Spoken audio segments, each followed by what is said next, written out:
Okay. Thank you, Do you have sir. any? Thank you very much. Thank you. Thank you very much. Mr. President. No, thank you very much. Great job. Any questions, please? Brian? Yeah, Brian. First of all, you've got to... Did they take down the blue tent? Yes, sir. Last time he hit me with a blue tent and nobody knew what he was talking about. We found out, right? Found out, and it was gone the next day, and they had a lot of... That was not so easy. They had, that's a violent, radical left group. Okay, go ahead. I got peppered with a lot of comments for doing that.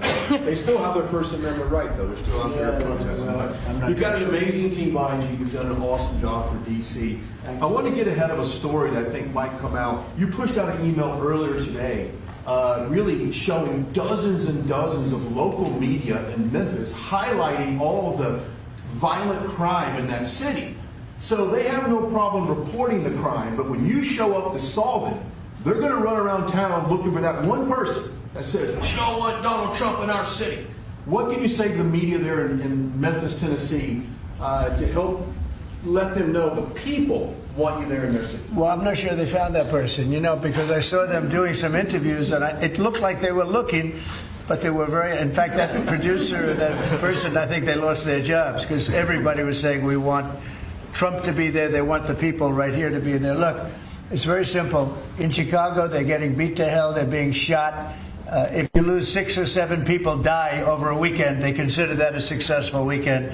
And when you consider that a successful weekend, that's pretty bad. I had the president of Poland here a few days ago, and we had a news conference. Many of you were here. And I made the statement. I said, you know, we're very happy to announce that it's been over 2 weeks since anybody's been killed in D.C. And he looked at me like, is that supposed to be good? You know, he's looking like, what kind of a place is this? And now it's been a long time, but... And as I was saying it, I said, you know, I'm not sure if that sounds good to somebody. It sounded great to you, but it doesn't sound good to somebody from a country where they don't have violent crime like we have. But now it's a long time since that's happened. We went for years where at least one person was killed. Now you're not seeing it all. It's like the border. Millions of people a year ago, millions of people poured into our country. In the last 3 months, there have been 0, as reported by largely Democrats, actually. The border is secure. The country is secure. We've got the hottest country anywhere in the world. And I'll tell you, a year ago, we were a country in tremendous trouble, probably a dead country if it continued. So we're very happy about it. And so just, you know, in terms of your question, people have never seen anything like what we're doing, and I think they're very happy, and they want us to be there. They don't want to be mugged. Who would say, gee, I don't want the National Guard?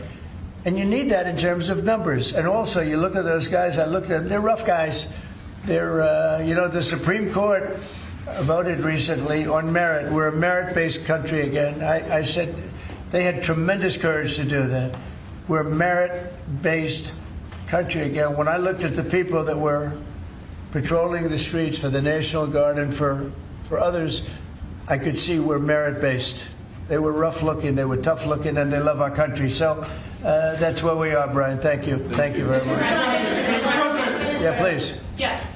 Given with all the that's going on with Charlie Kirk's assassination and the left-wing, a lot of left-wing violence going on, do you have plans, and actually this is a great opportunity with all these do you plan on designating Antifa finally a domestic terror organization?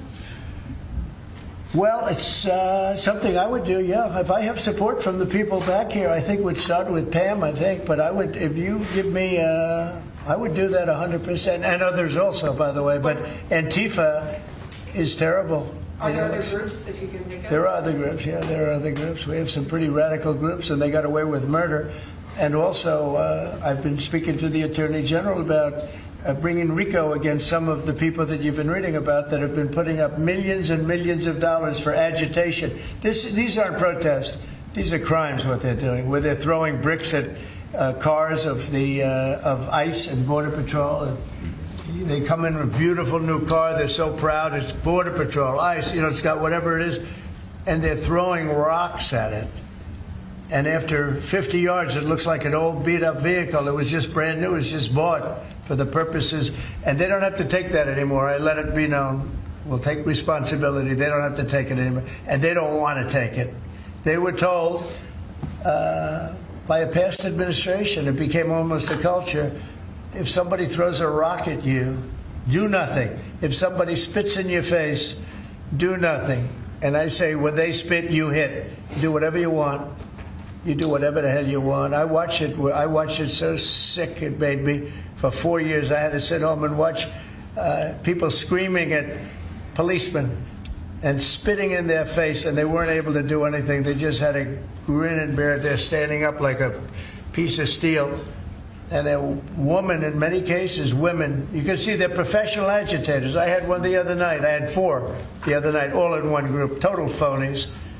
I started to scream when I got into a restaurant, oh, you know, something with Palestine. And I said, well, I'm doing a great job for peace in the Middle East. I should get lots of awards for that, right? With the Abraham Accords and everything else. But a woman just stood up and started screaming. And she got booed out of the place, too. The people, there were a lot of people in the restaurant. I went there to show how safe, and it was safe. I mean, the woman is just a mouthpiece. All she was a paid agitator. And you have a lot of them. And I've asked Pam to look into that in terms of RICO, bringing RICO cases against it, criminal RICO, because they should be put in jail. What they're doing to this country is really subversive. Mr. President, can I ask you one on crime? Mr. President, can I ask you one on sure. crime and one on Charlie Kirk? You floated potentially going into St. Louis. You mentioned you want to go into Chicago next. Could St. Louis be after Chicago? It's going to be around there someplace. Yeah, we got to save St. Louis. Got to save these cities. This isn't like, you know, we're going to do something. We have to save St. Louis. We have to save Chicago. I know all about Chicago. I have a great, beautiful building. I'm so proud of it. But, you know, you get less proud when you see all the crime. When they announced 2 weeks ago, 11 people killed, this is over a weekend. I think they said 38 people shot and 11 people dead. And then you watch Pritzker get up and say, we've got crime under control. And I will say that Cash and the FBI did a good job. With a very light force, they went in, and for about 4 months, Cash or so, yes, they've been working on keeping crime down. They have brought the numbers down a little bit.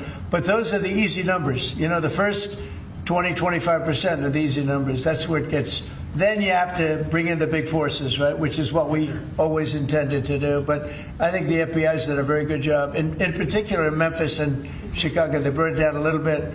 Like 20% and 25%. Well, I guess it's not so little, but we have a long way to go. We think Chicago is going to be next, and we'll get to St. Louis also. And on Charlie Kirk's assassination. And New Orleans we want to get to, too.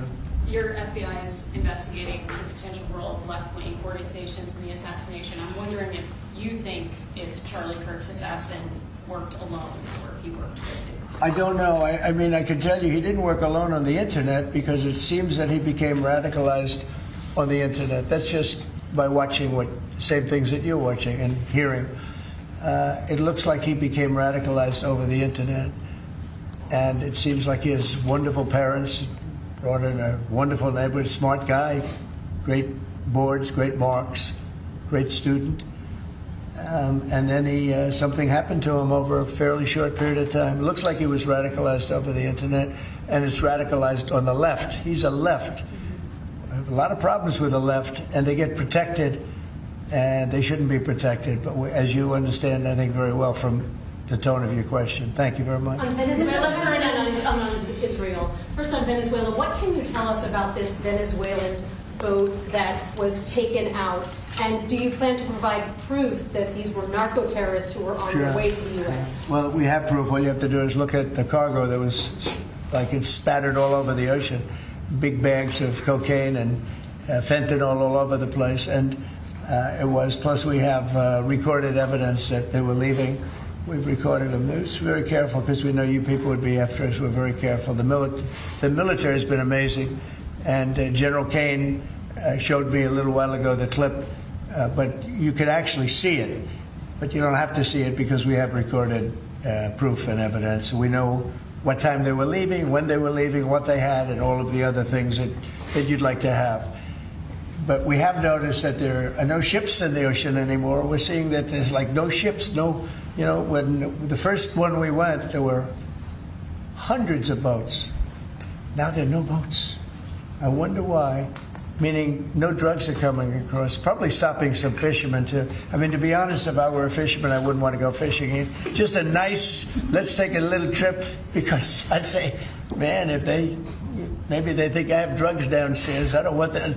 I think the fishing business probably been hurt, but there are literally no boats. This was a boat, and we were surprised to see it. Now, what does that mean? That means there's no drugs coming by sea, but they do come by land. And you know what? We're telling the cartels right now, we're going to be stopping them too. When they come by land, we're going to be stopping them the same way we stop the boats. And you'll see that. But maybe by talking about it a little bit, it won't happen. If it doesn't happen, that's good. But they killed 300,000 people in our country last year. And we're not letting it happen anymore. And then on Israel, did Bibi Netanyahu speak to you directly to alert you that Israel was going to be striking Hamas sites in Qatar? No, he didn't. No, he didn't. Yeah, go ahead. How did you learn of it? Same way you did. Go ahead, please. You mentioned that the shooter was radicalized online. I think so. You know, by the way, when I say that, that's my opinion. I think he was radicalized online based on what they're saying. Do social media companies bear any responsibility for that? And how is that? I'm going to have to ask, I don't know, I'd ask Pam that question. I don't know if you or Todd could give an answer to that. Somebody has to bear some responsibility. You know, and President Trump, I've always told parents, you got to watch what your kids are doing on the internet, what they're doing online.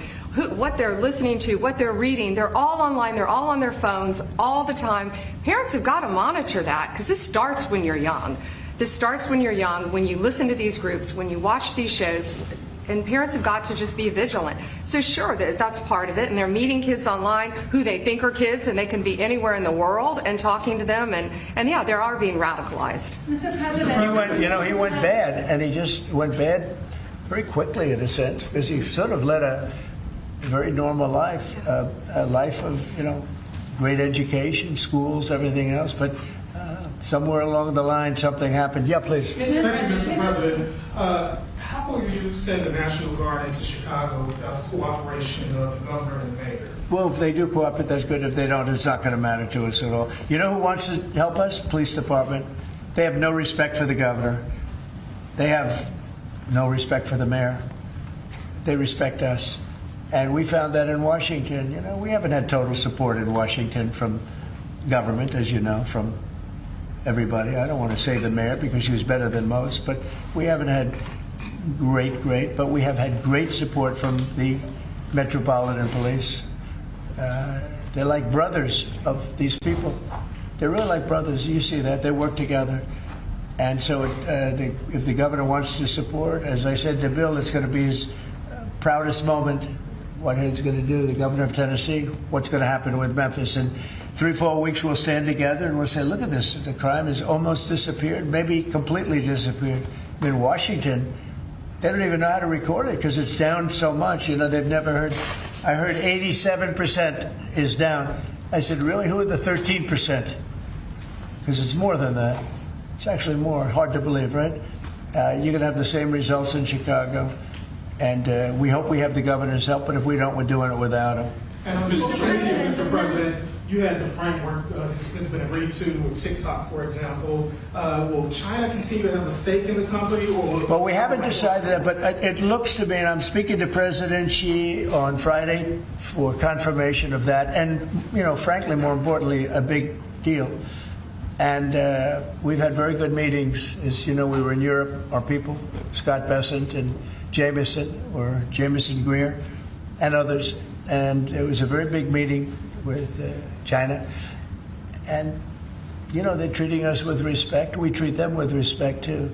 But it was very successful. And on top of it, we have what could be a very good deal. Don't forget, I've had more people say, could you try and keep TikTok alive? I use TikTok. I mean, I have to admit it. In the election, and look how I did with you. No Republicans come close. I blew everyone away. If you look back, not so long ago, Romney, he got like 7% of the youth. I got like 8 times that amount. I got tremendous numbers of youth. By the way, I want to say, Charlie helped me, and Charlie was the one. Get on TikTok. He used to say to me, "Get on TikTok." Charlie was unbelievable. So probably, and I did. I had somebody named TikTok Jack. And he'd put that camera, he said, just a real quick statement, so like 10 seconds or less. They didn't like anything over 10 seconds, but it worked. But Charlie is the one that really, and my son Barron also. And I have to say, Don, Eric, the whole group, it's important. And it can maybe even bring us closer to China. We had a very good meeting with China. I was surprised. I didn't expect it to that extent. And I'm going to speak again with President Xi on Friday, and I think that'll confirm things up. Who's buying it? On Charlie Kirk in crime. On Charlie Kirk, do you plan to speak at the funeral, and what would your message be? Well, I'm going on Sunday. We're taking a whole plane load, and having. I was invited on Saturday, but I said I'd rather save it for Sunday. We're going to have a stadium, and I'll bet that stadium is going to be pretty packed. Maybe completely packed. It's going to be big, but I'm going to be at the stadium, and I guess I'll say a few words. I don't know, but I guess I will. But I knew him very well. He was an amazing guy. He was all about young people, getting them started right. And he was like a magnet for young people. They just attracted to him. He loved them, and they attracted to him. His wife is a tremendous person, by the way. He always had great respect for his wife. He got married. I didn't know he was getting married. I heard he got married, and he loved her. I tell you, he really loved her. She loved him, and I think she'll have something to do with keeping that whole thing going. Turning Point it became a very big deal, and I heard they had like 38,000. So he wanted to get it up to 20,000 chapters. That's a lot. That would have been a lifetime's work. I heard that over the last 4 days, they have 38,000 people wanted 38,000 chapters at colleges, schools, other places. Numbers that nobody's ever heard of numbers like that. So I think Turning Point could be, through what happened, this horrible act, it could be maybe bigger than it could have ever been had he been there. And I will say this: he'd be very happy if he saw what was going on. And there's some very good people, because I speak at Turning Point quite a bit. And Charlie would call me up. So the last time I spoke to him, he said, "Sir," and I think it was Phoenix, "Sir, could you get to Phoenix?" This was like in a day. I said, "Charlie, I'm the President of the United States. You called me asking me if I could speak tomorrow in Phoenix. You can't do that to me, Charlie." But usually I ended up going.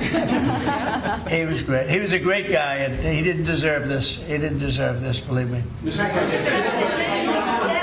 Ilhan Omar, after his assassination, called Charlie Kirk a reprehensible human being. Should he strip her community assignments? I would say, I think she's a disgraceful person. I think she's a disgraceful person, a loser. It's amazing the way people vote. I know it's people from her area, maybe of the world. I don't know. They got here and they vote her in. It's hard to believe, but I think she's a disgusting person. And one more question, if I could. A lot of these, in recent of these trans shooters that we've seen over the last couple incidents, this flag right here is up and down 14th Street. This is what would be a trans flag. A lot of people are very threatened by this flag. It means a lot of different negative things to people, violence. Would you be opposed to taking this flag down up and down the streets of D.C.? Well, I wouldn't be. Then they'll sue and they'll get freedom of speech stuff, so that'll happen. But I would have no problem with it. I will say, and Steve might just mention this, Todd, you might mention it too, because we're putting out an order. Freedom of speech means you can burn the American flag, which I think is horrible. But I noticed something over the last little while. As you do this, you start noticing things that you wouldn't normally think. It really causes unrest and violence when they burn American flag. So the American flag, I wanted anybody burns the American flag, go to jail based on freedom of speech, goes to jail immediately. But the freedom of speech protected them, right? And that's been argued a couple of times. And it's one of those things. But you know what? Hasn't been argued, and we're going to be arguing it, I think, very soon. And that's the violence. They incite violence. So I saw it just yesterday. They burned the American flag, and people that were there were fine. And all of a sudden, they're going crazy, and there's fist fights. It wasn't in Memphis either. But I will say, it incites violence. And I think you just do the exact same thing. Don't use freedom of speech. Use the incitement of violence. I mean, it's really, you had to see, these people were going at it. Yeah. And, you know, you could burn other things and people just sit there, they fall asleep. You burn the American flag, and on both sides. But the level of violence I saw this flag burning cause was incredible. It was an incitement. So I hope you guys are going to be able to do that, Pam, right? Well, there's also groups called Trans-Tifa. So perhaps if you can label them a domestic terrorist group, then in all reality, you could take that flag down because it would represent the Trans-Tifa. I think you probably could. Again, you'll be sued, and it's okay. I've been sued before a couple of times, you may have seen. Anyway. Netanyahu said that he doesn't rule out targeting Hamas anywhere they are. You said that you don't want to see Qatar hit again. Are there any guarantees that Qatar... Well, he won't be hitting in Qatar, as I say. I call it Qatar, you call it Qatar. You're actually more right, but actually you're allowed to go.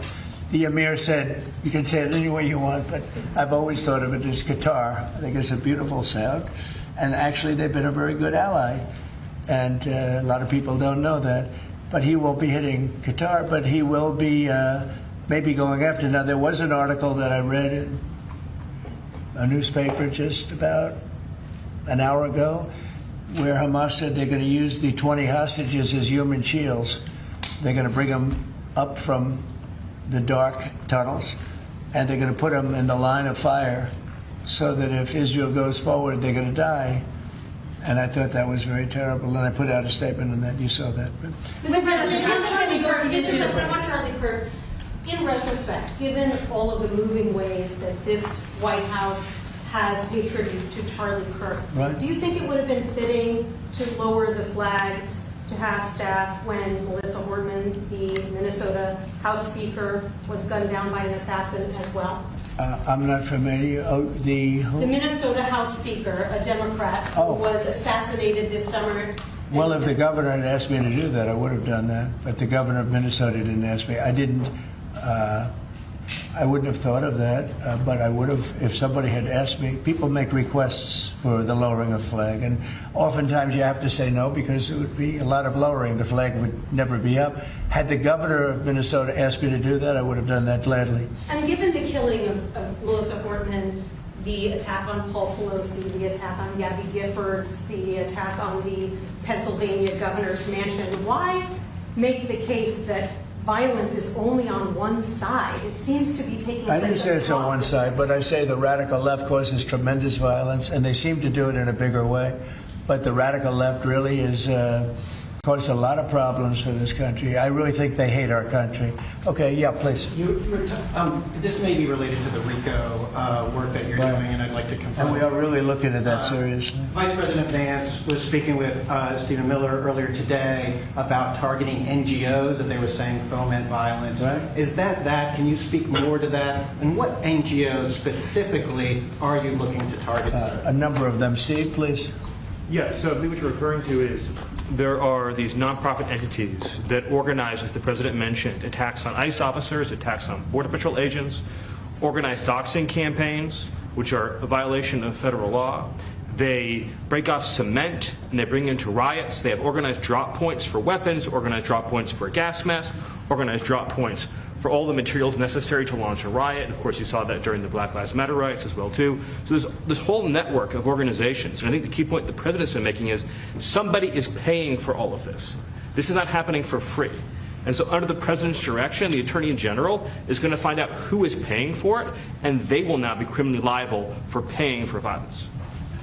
And you know, a new thing that I've been seeing a lot of lately, but never saw before, is they're walking in with bricks and rocks and everything. And the FBI or the Border Patrol or ICE or the police are grabbing them and taking them away, and that's great. And then they whip out a hammer, and it's a beautiful hammer, really. It's nice. You know, this is not a hammer somebody happens to have. These are serious hammers, beautiful, brand new hammers, and they start breaking up the concrete sidewalks and the granite curbs in many cases. Granite is hard to cut, you know, it's very hard stone, and they're banging away and handing out pieces of stone. So instead of having it in bags, they're banging the sidewalk, knocking that. You have to see what some of these sidewalks look like when they finish, and especially the curbs, because the granite curbs are very, very expensive, and they're great, and, very hard. They are almost indestructible, but not when it gets pounded on for 20 minutes by some pretty strong guy. And then they hand out big chunks of stone so that people can throw them at the police and people can drop them off bridges into car windows. No, we have a long way to go, and we're going to make it all good. We're going to make it really safe. This country is going to be safe. We've got almost 3.5 years. Think of that, 3.5 years. It's a long time. It goes quickly. But at the end of that time, I hope one of the many things we can say is that we made our cities safe again. Thank you very much, everybody. Thank you. Thank you. Nice job, guys. Come on, team. Everyone. Thank you.